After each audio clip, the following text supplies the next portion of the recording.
Ajarku memahami semua yang kau ingini, agar hidupku puaskan hatimu.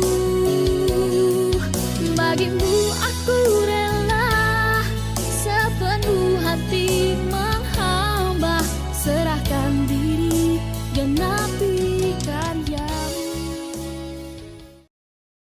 Shalom, puji Tuhan. Puji Tuhan atas kebaikan dan pemeliharaan Tuhan di dalam kehidupan kita. Saudara-saudari, setiap orang masing-masing ada lorong hidupnya sendiri. Di dalam lorong itu kadang-kadang kita sangat bersemangat dan kadang-kadang juga merasa penat. Hidup ini sudah cukup banyak kesukaran. Kalau kita dapat melakukan sesuatu untuk menghibur dan menguatkan orang lain, itu sangat baik. Tapi kalau kita tidak dapat berbuat apa-apa untuk orang lain, mengunci mulut itu lebih baik daripada kita mengkritik jalan hidup mereka. Kita pun ada lorong yang harus kita jalani. Berhenti fokus menilai dan menghakimi bagaimana orang lain menjalani hidupnya, sehingga lupa bahwa kita juga ada lorong kita sendiri untuk dijalani. Saudara-saudari, tidak ada yang sempurna di dalam hidup ini. Yang ada hanya ketidaksempurnaan dengan upaya yang berterusan untuk memperbaiki diri hari demi hari. Oleh itu, tetaplah rendah hati ketika menanggapi situasi orang lain. Mungkin dalam sesuatu perkara, mereka lebih baik daripada kita. Jika kita merasa orang lain sudah salah, menegur dengan baik itu lebih bermakna. Namun pada masa yang sama, kita juga belajar untuk memperbaiki diri dan lebih berhati-hati. Saudara-saudari, sebagai orang yang percaya kepada Yesus, kita didorong untuk bertekun di dalam lorong perlombaan iman. Firman Tuhan dalam Ibrani 12 ayat 1 hingga 3 mengatakan, karena kita mempunyai banyak saksi, bagaikan awan yang mengelilingi kita. Marilah kita menanggalkan semua beban dan dosa yang begitu merintangi kita dan berlomba dengan tekun dalam perlombaan yang diwajibkan bagi kita. Marilah kita melakukannya dengan mata yang tertuju kepada Yesus, yang memimpin kita dalam iman, dan yang membawa iman kita itu kepada kesempurnaan, yang dengan mengabaikan kehinaan, tekun memikul salib, ganti sukacita yang disediakan bagi Dia, yang sekarang duduk di sebelah kanan takhta Allah.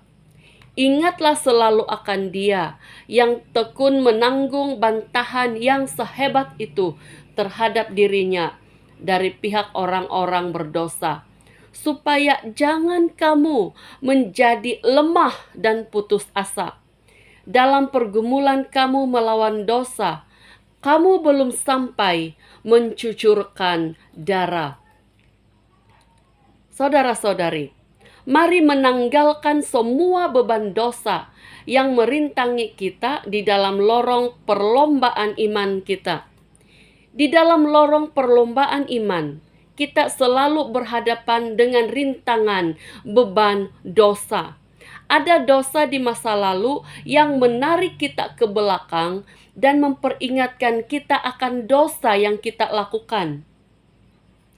Namun Roh Kudus yang Tuhan anugerahkan kepada kita lah yang akan memperingatkan kita juga bahwa dosa kita telah diampuni. Dalam 1 Korintus pasal 6 ayat 20 mengatakan, sebab kamu telah dibeli dan harganya telah lunas dibayar. Karena itu, Muliakanlah Allah dengan tubuhmu. Oleh sebab itu, mari persilakan Roh Kudus masuk ke dalam hati kita. Baca firman-Nya. Roh Kudusnya akan mengajar dan menolong kita untuk mengerti firman-Nya dan menuntun kita menjalani lorong perjalanan iman dengan tekun. Dengan kekuatan sendiri kita memang tidak mampu. Namun dengan pertolongan Tuhan, kita dimampukan dan menjadi pemenang atas segala rintangan dosa. Roma 8:31 mengatakan, sebab itu, apakah yang akan kita katakan tentang semuanya itu? Jika Allah di pihak kita, siapakah yang akan melawan kita? Saudara-saudari, mari menjalani lorong iman kita dengan tekun dan sabar. Kesulitan mungkin boleh saja bertambah sulit, namun kita juga boleh saja semakin matang dan lebih kuat untuk menghadapinya dengan sabar. Yakobus 5 ayat 7 hingga 8 mengatakan, karena itu, saudara-saudara, bersabarlah sampai kepada kedatangan Tuhan. Sesungguhnya, petani menantikan hasil yang berharga dari tanahnya, dan ia sabar sampai telah turun hujan musim gugur dan hujan musim semi. Kamu juga harus bersabar dan harus meneguhkan hatimu, karena kedatangan Tuhan sudah dekat. Mari kita berdoa. Tuhan Yesus, ampuni kami jika kami telah lalai untuk menjaga diri kami agar tekun dan sabar di dalam perlombaan iman kami. Ampuni kami jika kami asik menilai dan menghakimi orang lain. Ampuni kami jika kami asyik menilai dan menghakimi orang lain, dan lupa bahwa kami juga ada lorong iman yang harus kami jalani dengan hati-hati. Tolonglah kami ya Tuhan, pimpin kami dan sertai kami. Terima kasih Tuhan. Amin.